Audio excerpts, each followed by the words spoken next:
നമ്മൾ ഉണ്ടാക്കാൻ പോകുന്നത് നാടൻ ചെമ്പും ചെമ്പിൻ്റെ തണ്ടും കൂടിയ മോര് കറിയാണ്. അത് വലിയ ചെമ്പിൻ്റെ തണ്ടാണ്, ചെറിയ ചെമ്പാണ്. ഇത് നന്നാക്കി വെച്ചതാണ്. പിന്നെ അതിലേക്ക് മുളക് പൊടി, മഞ്ഞൾപ്പൊടി, ഉപ്പ്, അരക്കാനുള്ള നാളികേരം, കുറച്ച് ജീരകം, ഒരു പച്ചമുളക്, മോര്, പിന്നെ താളിച്ചിടാനുള്ള കടുക്, ഉലുവ, കരുവേപ്പില, മുളക് ഇതാണ്. ഇനി നമുക്ക് ഇത് അടുപ്പത്ത് വയ്ക്കാം.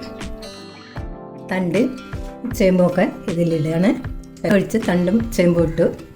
എന്നിട്ട് അടുപ്പ് കത്തിച്ച് വെച്ച് ഇനി മഞ്ഞൾപ്പൊടി, മുളക് പൊടി അതിലേക്ക് ഇടാം. മഞ്ഞൾപ്പൊടി ആവശ്യത്തിന് ഇട്ടാൽ മതി. മുളക് പൊടി എല്ലാം ഇടാം. പിന്നെ നമുക്ക് ചട്ടി മൂടി വയ്ക്കാം. ചെമ്പ് വേവുന്ന വരെ മൂടി വെച്ച് ഇനി അരവുകൾ അരച്ചു കൊണ്ടുവരാം. ചെമ്പ് വേവുമ്പോഴേക്കും അരച്ചു കൊണ്ട്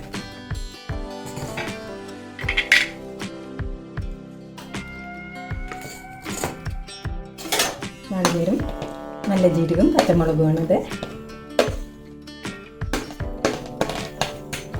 ഇനി ഇതിലേക്ക് കുറച്ച് മോര് ഒഴിച്ചു കൊടുക്കാം.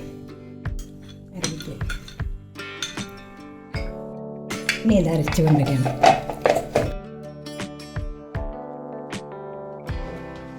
ചേമ്പും തണ്ടും ചേമ്പും കൂടിയും തിളച്ച് വന്നിട്ടുണ്ട്. നമുക്ക് ഒന്ന് ഇളക്കി നോക്കാം. വെന്തിട്ടില്ല, ചേമ്പ് വെന്തിട്ടില്ല. ചേമ്പ് നന്നായി വേവണം. കുറച്ച് ഉപ്പിട്ട് വെക്കാം. ഇനി മൂടി വയ്ക്കുകയാണ്. ചേമ്പ് വെന്തിട്ടുണ്ട്. ഇനി നമുക്ക് അരപ്പ് ഒഴിക്കാം. അരവ് നല്ല അരയണം. ഒരു കറി ആയതുകൊണ്ട് നല്ല തേങ്ങ അരയണം.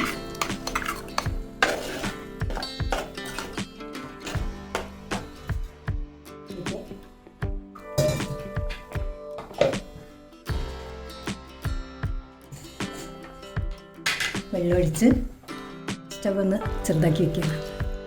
എല്ലാം ഒഴിച്ചിട്ടുണ്ട്. ഇനി അതിലേക്ക് വെള്ളം പാകാക്കി വയ്ക്കുക. ഇപ്പോൾ മോര് കറി ഒക്കെ ഇളക്കി ചേർത്ത് ഒന്ന് തിളച്ചാൽ മോര് കറി വാങ്ങി വയ്ക്കാം. മോര് കറി കരിവേപ്പില ഇടണം. ഒന്ന് പത വരുമ്പോൾ വാങ്ങി വയ്ക്കാം. പതഞ്ഞ് വരണം. ചട്ടി വാങ്ങി വയ്ക്കുകയാണ്. വറവിടാനുള്ള ചട്ടി വെച്ചു. അത് ചൂടായിട്ട് എണ്ണ ഒഴിക്കണം. ചട്ടി ചൂടായി എണ്ണ ഒഴിക്കുകയാണ്.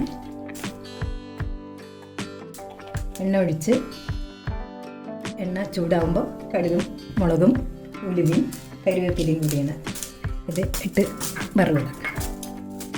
കടുകും മുളകും കരുവേപ്പിലയും കൂടി ഇട്ട് വെക്കാൻ പോവുകയാണ്. പൊട്ടിക്കഴിഞ്ഞ് കരുവേപ്പില ഇട്ടു. നമ്മൾ ഇത് കറിക്ക് ഒഴിക്കുകയാണ്.